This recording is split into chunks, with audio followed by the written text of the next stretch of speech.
மதுரை மாவட்டம் திருப்பரங்குன்றம் மதுரை சாமநத்தம் கிராமத்தில் அதிமுக பிரமுகர் தலை துண்டித்து கொலை செய்யப்பட்டதாக தகவல் வெளியாகியுள்ளது. அண்மையில் கிடைத்த முக்கிய செய்தியாக பார்த்து வருகிறோம். மதுரை மாவட்டம் திருப்பரங்குன்றம் அருகே சாமநத்தம் கிராமத்தில் அதிமுக பிரமுகர் தலை துண்டித்து கொலை செய்யப்பட்டதாக தகவல் வெளியாகியுள்ளது. இதுகுறித்த கூடுதல் விவரங்களுடன் இணைகிறார் எமது செய்தியாளர் சிவகுமார் அவர்கள். வணக்கம் சிவகுமார், கூடுதல் விவரங்களை தரலாம்.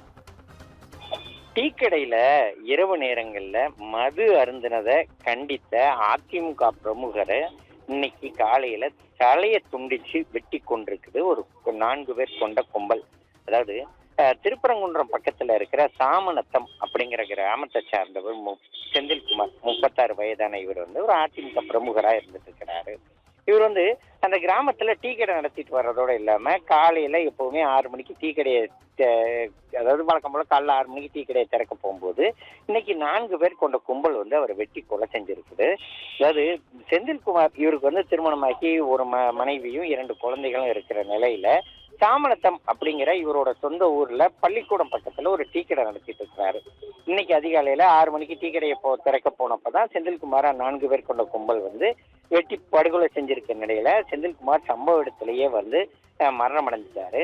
இதை தொடர்ந்து சிலைமான் போலீசாருக்கு தகவல் தெரிவிக்கப்பட்ட நிலையில தகவல் அறிந்து வந்த போலீசார் செந்தில்குமாரோட உடலை கைப்பற்றி மதுரை அரசு ராஜாஜி மருத்துவமனையில உடற்குறாய்வுக்காக அனுப்பி வச்சிருக்கிறாங்க.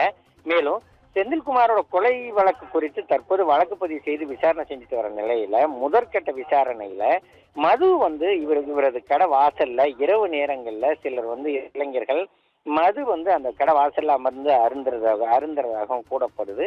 அதே மாதிரி இதனை பல முறை செந்தில்குமார் கண்டிச்சிருக்கிறாரு. இதனால கோபமடைந்த அந்த கும்பல் செந்தில்குமாரை கொலை செஞ்சிருக்கிறாங்க அப்படிங்கிற மாதிரி முதற்கட்டமா தெரிய வந்திருக்குது. மேலும் பாத்தீங்கன்னா வேறு ஏதும் காரணங்கள் இருக்குதா அப்படிங்கிறது குறித்தும் தற்போது போலீசார் விசாரணை செஞ்சுட்டு இருக்கிறாங்க. அதிகாலையில ஒரு எதிர்கட்சி பிரமுகர் ஒருவரை வெட்டி கொலை செய்யப்பட்ட ஒரு விவகாரம் மதுரை மாநகர் மட்டுமல்ல மாவட்ட பகுதிகளிலுமே ஒரு கடும் அதிர்ச்சியை ஏற்படுத்தி இருக்குது. ஏற்கனவே சட்டம் ஒழுங்கு அப்படிங்கிறப்ப அந்த சட்டம் ஒழுங்கு கட்டுக்கோப்பா இருக்கு அப்படின்னு சொல்லி கூறப்படுற நிலையில தமிழகம் முழுவதுமே ஆங்காங்கு மிக கடுமையான ஒரு படுகொலைகள் நிகழ்றது தமிழக மக்கள் மத்தியில ஒரு கடும் அதிர்ச்சியை ஏற்படுத்தி இருக்குது. கோகிலா, தகவல்களுக்கு நன்றி சிவகுமார்.